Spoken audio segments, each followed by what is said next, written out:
अगली खबर भी देश के लिए बड़ी उपलब्धि है। एक तरफ जहां पूरा देश आतंकवाद के खिलाफ एक हो गया है, भारत ने पाकिस्तान में घुसकर ही आतंकियों के अड्डे को तबाह कर दिया, तो वहीं इधर भारत में नक्सलियों का अड्डा भी तबाह कर दिया गया है। पूरी खबर इस रिपोर्ट में।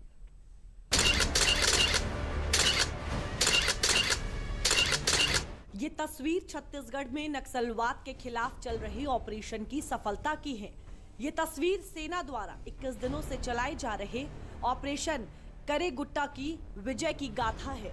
गृह मंत्री अमित शाह ने मार्च 2026 तक देश से पूरी तरह नक्सलवाद के खात्मे का जो प्रण लिया है, सेना के जवान अब उसी को देखते हुए लगातार नक्सलवादियों का सफाया कर रहे हैं। इसी बीच उन्होंने छत्तीसगढ़ तेलंगाना सीमा पर सबसे बड़े नक्सल ऑपरेशन को सफल करते हुए बीते 21 दिनों में 31 नक्सलियों को मौत के घाट उतार दिया है। छत्तीसगढ़ तेलंगाना सीमा पर 21 दिन का ऑपरेशन करे गुट्टा। छत्तीसगढ़ तेलंगाना राज्य के करेगुट्टा हिल्स पर मारे गए 31 नक्सलियों के सबसे सुरक्षित ठिकाने करेगुट्टा हिल्स में जवानों ने 450 से ज्यादा आईईडी रिकवर किए और सैकड़ों की संख्या में यूबीजीएल, इंसास, एसएलआर, एयरगन जैसे हथियार बरामद किए गए। वहीं पहली बार नक्सलियों की हथियार फैक्ट्री से 2 मेगा स्नाइपर भी बरामद किया गया। इन नक्सलियों पर कुल 1.72 करोड़ रुपए का इनाम घोषित था। हालांकि इस दौरान 18 जवान घायल हुए। सभी जवान खतरे से बाहर हैं। 32 शव बरामद हो चुके हैं। लगभग जैसा बताया गया 1200 स्क्वायर किलोमीटर का एरिया है। हमारी जो आसूचना है और जो जानकारी है उसके मुताबिक और बहुत से नक्सली हैं जिनकी मृत्यु हुई है, पर शव कितना हम वहां रिकवर कर पाएंगे, ज्योग्राफिकल टेरेन में बहुत गर्मी है, बहुत गहरी खाई भी है, वह अभी कहना मुश्किल है। उनमें कौन कौन थे, कितने सीनियर थे, कितने जूनियर थे, इन 31 में से 28 की अब तक शिनाख्त की जा चुकी है। जो बच भी गए हैं उनको भी हम लोग ट्रैक कर रहे हैं और मुझे पूरा विश्वास है क्योंकि अब इनका बड़ा दुर्ग खा गया है, तो छोटे छोटी जो इनकी यूनिट्स हैं उनको हम बहुत जल्दी न्यूट्रलाइज करें। ऑपरेशन ब्लैक फॉरेस्ट के नाम से हम लोगों ने इसको चलाया था। इसमें कोबरा, केंद्रीय रिजर्व पुलिस की कई अन्य बटालियंस और छत्तीसगढ़ पुलिस के डीआरजी, एसटीएफ, जिला पुलिस के लोग थे। पूरी संख्या कहना मेरे लिए उचित नहीं होगा, लेकिन कई हजार में थे, ऐसा मैं आपको निश्चित तौर पर कह सकता हूँ। इतनी बड़ी रिकवरी पहले तो कभी किसी ऑपरेशन में नहीं हुई। विशेष तौर पर जितने हथियार रिकवर हुए हैं और जिस प्रकार का एक्सप्लोसिव और बीजीएल शेल्स रिकवर हुए हैं, ये हम लोगों की बहुत बड़ी सफलता है।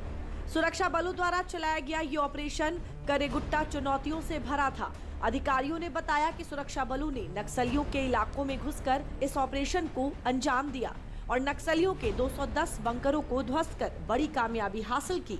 नक्सलियों से इस ऑपरेशन में लगातार मुठभेड़ हुई थी, जिसका सुरक्षा बलों के जवानों ने भी मुंहतोड़ जवाब दिया था। सेना द्वारा चलाए गए आतंकियों के खात्मे को लेकर इस सफल ऑपरेशन की देश भर में तारीफ हो रही है।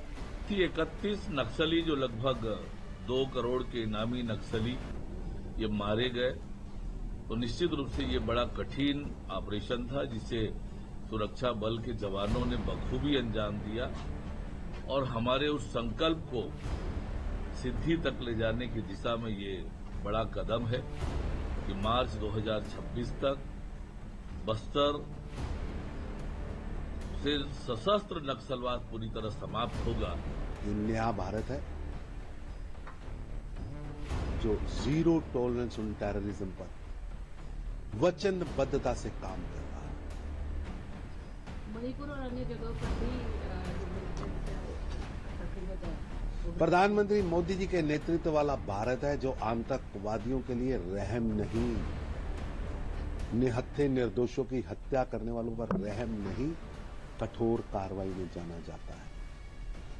चाहे वे मणिपुर की सीमा में छिपे हों या छत्तीसगढ़ की पहाड़ियों में घात लगाकर बैठे हों या पाकिस्तान की सरहद से साजिश रच रहे हों या भारत के अंदर कहीं भी साजिश रच रहे हों, हर आतंक का जवाब कठोरता से दिया जाएगा, निर्ममता से दिया जाएगा, बख्शा नहीं जाएगा। दरअसल करेगुट्टा हिल्स नक्सलियों का सबसे सुरक्षित ठिकाना माना जाता था।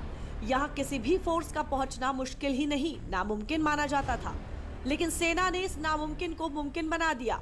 ऑपरेशन के जरिए सेना ने न सिर्फ नक्सलियों का गुरूर बल्कि पूरे इलाके को ही ध्वस्त करके रख दिया।